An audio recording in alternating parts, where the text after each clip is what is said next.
Hey guys, welcome you all to my channel maths being simple. और आज हम करने वाले हैं एक्सरसाइज 8.2 के क्वेश्चन नंबर सेकंड, थर्ड और फोर्थ। तो इसके पहले वाले पार्ट में हमने क्वेश्चन नंबर 1 को कवर किया था। अगर आपने अब तक वो नहीं देखा है तो आप देख सकते हैं, हमारे चैनल पर अवेलेबल है। तो let's start with the second question. इसमें आपको MCQ टाइप क्वेश्चंस हैं, जिसमें आपको एक आंसर जो करेक्ट होगा 4 ऑप्शन में से, उनमें से कोई एक चूज करना होगा। तो अब देखते हैं हम अपना फर्स्ट क्वेश्चन, जो है 2 10 30 अपॉन 1 प्लस 10 स्क्वायर 30। तो इसमें आपको पहले वैल्यूज पुट करनी है और चेक करना है कि ऑप्शन में से भी आप ऐसा कौन सा ऑप्शन उठाओगे जिसकी वैल्यू क्वेश्चन में जो दिया गया है एक्सप्रेशन उसके जैसा इक्वल आएगा। ठीक है, तो पहले हम जो क्वेश्चन में एक्सप्रेशन दिया है उसकी वैल्यू फाइंड करते हैं। 2 10 30 अपॉन 1 प्लस 10 स्क्वायर 30। तो 2 10 30 यानी 2 इंटू 1/√3, क्योंकि 10 30 की वैल्यू 1/√3 होती है, अपॉन 1 प्लस 1/√3 का स्क्वायर, क्योंकि यहाँ पे 10 30 का स्क्वायर करना है। ऊपर हो जाएगा 2/√3, नीचे बचेगा 1 प्लस 1/3। एलसीएम लेने के बाद हमारे पास बचेगा 4/3। यहाँ पे एलसीएम लिया तो उसके बाद बचेगा नीचे 4/3 और ऊपर बचेगा 2/√3।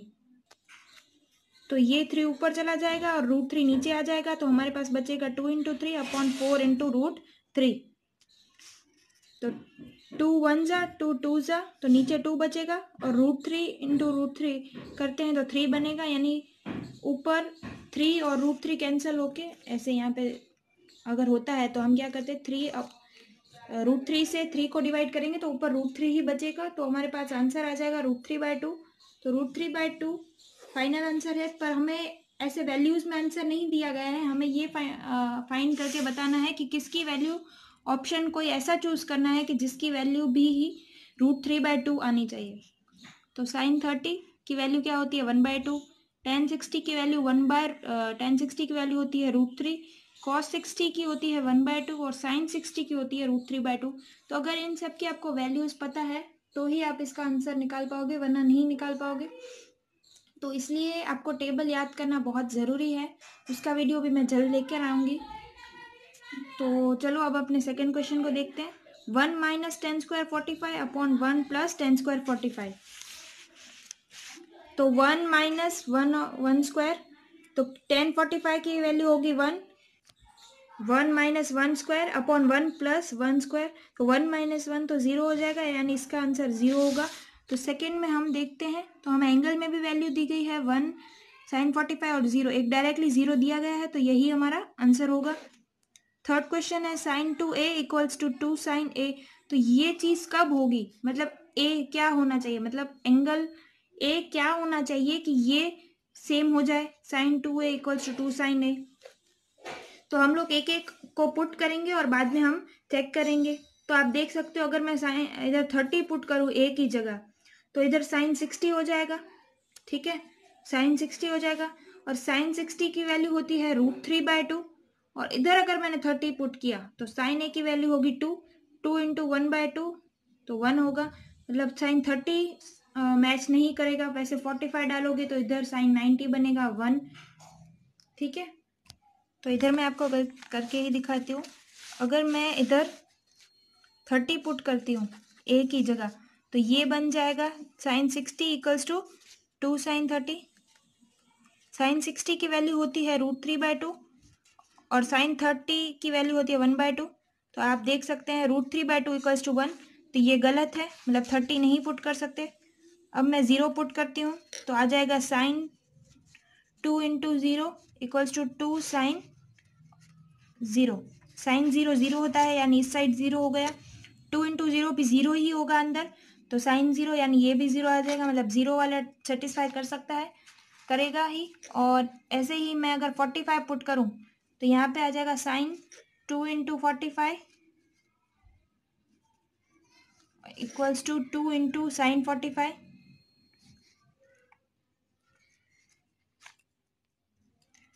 तो 2 इंटू 45 तो हो जाएगा sin 90 यानी 1, इक्वल टू में 2 इंटू sin 45 की वैल्यू होती है 1/√2, तो ये कैंसिल होकर √2 आ जाएगा, तो 1 इक्वल्स टू √2, मतलब ये गलत हो जाएगा। तो ऐसे अब हर एक ऑप्शन को चेक कर सकते हैं, बट आंसर आएगा 0 डिग्री, क्योंकि वो एक ही ए ऐसा है इन ऑप्शंस में से जहाँ पे ये दोनों सेम होंगे।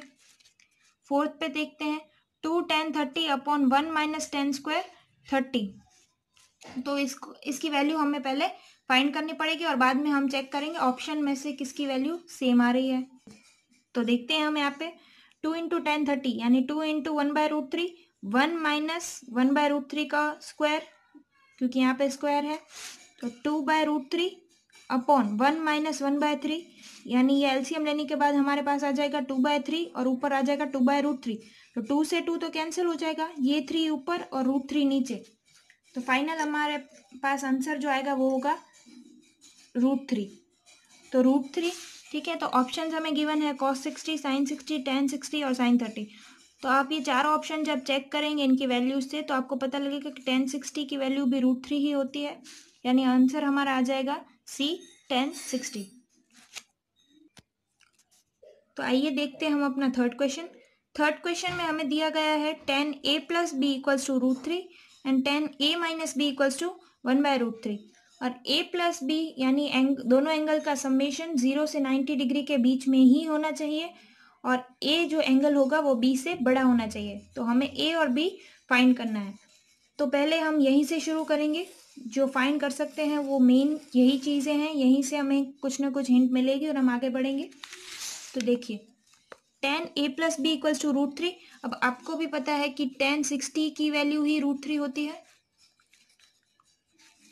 मतलब कहीं ना कहीं a प्लस बी भी 60 हुआ होगा तभी इसकी वैल्यू √3 आएगी। tan 60 होगा इक्वल्स टू √3, मतलब अगर यहाँ पे अगर कोई भी एंगल हमने इक्वल्स टू 60 के पुट किया तभी √3 वैल्यू आएगी। tan 60 ही √3 होता है, तो a प्लस बी को हम डायरेक्टली 60 बोल सकते हैं। और यहाँ पे हमने देखा tan a minus b equals to 1/√3, और हमें ये भी पता है कि tan 30 की वैल्यू 1/√3 होती है। तो हमें 1/√3 वैल्यू दी गई है, इस साइड 10 भी है, तो अंदर एंगल 30 हुआ होगा तभी 1/√3 वैल्यू आएगी। तो इसीलिए a minus b equals to 30। तो आपके पास दो इक्वेशन आएंगी, 1 और ये 2, ये दो इक्वेशन आ गई। अब इसको ऐड भी कर सकते हो, सब्ट्रैक्ट भी कर सकते हो। मैंने यहाँ पे ऐड किया है बाय एडिंग 1 एंड 2। आपको क्या मिलेगा, ये b से भी कैंसिल हो जाएगा ऐड करने के बाद, और ये 2a बन जाएगा 2a, और 60 प्लस 30 को ऐड करेंगे तो वो 90 बनेगा। तो a इक्वल्स टू हमारा 45 आ जाएगा, और 45 को a इक्वल्स 45 को फर्स्ट इक्वेशन में या सेकेंड में पुट करने से आपको अपना b मिल जाएगा जो कि 15 आएगा, यानी हमें a और b मिल चुके हैं। पर हाँ, एक चीज़ आपको याद रखनी है कि जो हमें कंडीशंस दी गई है वो सेटिस्फाई होनी चाहिए। हमें दिया गया था कि दोनों का समेशन 0 से 90 के बीच ही रहना चाहिए, तो अगर आप इन दोनों का समेशन करोगे तो वो आ जाएगा 60, तो वो 0 और 90 के बीच में ही है। और हमें ये भी कंडीशन दी गई थी कि a ग्रेटर देन b होना चाहिए, तो वो है 45 ग्रेटर देन 15 ऑलवेज होगा ही, मतलब दोनों कंडीशंस हमारी सेटिस्फाई हो गई है, मतलब हमारे आंसर सही है। तो अब देखते हैं हम अपना लास्ट क्वेश्चन यानी कि fourth question. Sine a plus b, sine of angle a plus b equal to sine a plus sine b. तो ये वैसे आपको एक बार में देखने को ऐसे लग भी सकता है कि ये ट्रू है, बट ये फॉल्स होगा, क्योंकि आप देख सकते हो अगर मैंने a प्लस बी को 90 के इक्वल किया, मतलब अगर मैं a को 60 ले रही हूँ और b को 30 ले रही हूँ, तो a प्लस बी तो 90 होना ही है, तो साइन 90 होता है 1। तो अगर sine of a plus b equals to sine a plus sine b, अगर मैं सारी चीज़ों को इसमें पुट करूं तो मुझे क्या मिलेगा, sine 90 equals to sine 60 plus sine 30। तो साइन 90 1 होता है, साइन 60 होगा √3/2 प्लस 1/2, तो ये आ जाएगा √3 प्लस 1/2 इक्वल्स टू 1। तो ये आपको भी पता है दोनों इक्वल नहीं होंगे, ठीक है, ये आपको पता है कि दोनों इक्वल नहीं होंगे। ये दोनों सेम कब होते हैं, जब यहाँ पे √3 की जगह 1 आया होता। अगर मैं √3 की जगह 1 लेती तो 1 प्लस 1/2, तो ये 1 आ जाता, पर यहाँ पे √3 है और √3 1 से बड़ी वैल्यू होती है, मतलब ये दोनों सेम नहीं आने वाले हैं। तो ये स्टेटमेंट फर्स्ट वाला यहीं पे फॉल्स हो जाएगा, तो ये फर्स्ट स्टेटमेंट हमारा फॉल्स होगा। तो सेकेंड स्टेटमेंट देखते हैं, the value of sine theta increases as theta increases. ये स्टेटमेंट ट्रू होगा, कैसे वो देखते हैं। साइन जीरो की वैल्यू जीरो होती है, ये टेबल्स में दिया गया है, ये हमको पता होना चाहिए। साइन 30 की वैल्यू होगी 1/2, ये भी टेबल में दिया गया है। साइन 60 की वैल्यू होती है √3/2। तो आप देख रहे हो यहाँ पे दोनों जगह डिनोमिनेटर में तो 2 ही रहा है, न्यूमरेटर में पहले 1 था फिर √3 है। √3 1 से बड़ा होता है, ये आपको पता है। मतलब आप देख रहे हो 0 से 1/2, 1/2 से √3/2, और साइन 90 अगर आप लास्ट में देख रहे हो तो वो 1 होता है। मतलब जैसे जैसे अंदर का थीटा एंगल बढ़ रहा है, यहाँ पे वैल्यूज भी बढ़ रही हैं। मतलब सेकेंड स्टेटमेंट बिल्कुल ट्रू है। ठीक है, सेकेंड स्टेटमेंट ट्रू हो गई। Third, the value of cos theta increases as theta increases. तो वैसे ही सेम प्रोसेस से हम देखेंगे। कॉस 0 की वैल्यू होती है 1, कॉस 30 की वैल्यू होती है √3/2, कॉस 60 की वैल्यू होती है 1/2, और कॉस 90 की वैल्यू होती है 0। तो आप देख रहे हो बिल्कुल उल्टा है। साइन का। साइन में यहाँ से 0 से स्टार्ट हो रहा है, फिर 1/2, फिर √3/2 और 1। तो इसको हमने अगर इंक्रीजिंग कहा है तो एक तरह से आप इसका ये उल्टा ही है, तो हम इसको डिक्रीजिंग कह सकते हैं। या तो फिर आप यहाँ से ऑब्जर्व भी कर सकते हो, पहले 1 फिर √3/2। तो √3/2 1 से तो छोटा ही होता है, फिर 1/2 जो इससे भी छोटा है। ये कैसे देख सकते हो, 2 तो नीचे सेम है, ऊपर √3 था जो कि 1 से बड़ा होता है, और यहाँ पे 1 है तो √3 से तो छोटा ही है। मतलब वैल्यू ओवरऑल डिक्रीज कर रही है, लास्ट में 0 तक आ गई है। मतलब कॉस डिक्रीज करता है थीटा के बढ़ने के साथ। ठीक है, तो ये स्टेटमेंट फॉल्स हो जाएगी, क्योंकि यहाँ पे दिया है कि cos theta increases as theta increases. तो फोर्थ स्टेटमेंट देखते हैं, sine theta equals to theta for all the values of theta. तो ये क्वेश्चन तो यहीं स्टेटमेंट तो यहीं पे डायरेक्ट गलत हो जाती है। जैसे साइन 0 0 है, कॉस 0 1 है, थीटा सेम है पर वैल्यू अलग है। साइन थीटा इक्वल्स टू 1/2 है, तो कॉस 30 इक्वल्स टू √3/2 है, थीटा सेम वैल्यूज अलग। तो ये स्टेटमेंट भी फॉल्स। लास्ट स्टेटमेंट है, cot a is not defined for a equals to 0। A मतलब यहाँ पे एंगल 0 डिग्री है, तो वो हमें चेक करना पड़ेगा। अगर आपको डायरेक्टली याद है टेबल से, तो कॉट हमारे पास होता है कॉस अपॉन साइन,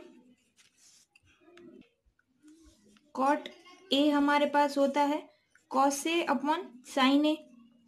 तो अगर मैं 0 पुट करूं तो यहाँ पे क्या आ जाएगा, कॉस 0 अपॉन साइन 0 डिग्री। मतलब तो कॉस 0 डिग्री तो 1 होता है, पर साइन 0 डिग्री 0 होता है। तो ये एक अनडिफाइंड फॉर्म है, तो इसलिए हमने इसको नॉट डिफाइंड कहा है। कॉट ए नॉट डिफाइंड होता है 0 पे, आप अपनी टेबल में जाके भी चेक कर सकते हो। तो ये स्टेटमेंट बिल्कुल सही हो जाएगा, क्योंकि यहाँ पे 1/0 है। तो आप आगे अगर मैथ्स लोगे तो आपको पता चलेगा कि ये एक अनडिफाइंड फॉर्म होता है, तो इसको हम नॉट डिफाइंड बोल देते हैं एंगल 0 पे। ठीक है, तो ये स्टेटमेंट बिल्कुल सही है। तो हमने आज सेकेंड, थर्ड और फोर्थ क्वेश्चन कवर किए हैं। आगे के वीडियो में हम 8.3 एक्सरसाइज कवर करेंगे। तो अगर आपने चैनल को अब तक सब्सक्राइब नहीं किया है तो सब्सक्राइब करें और वीडियो को लाइक एंड शेयर करें। Thank you.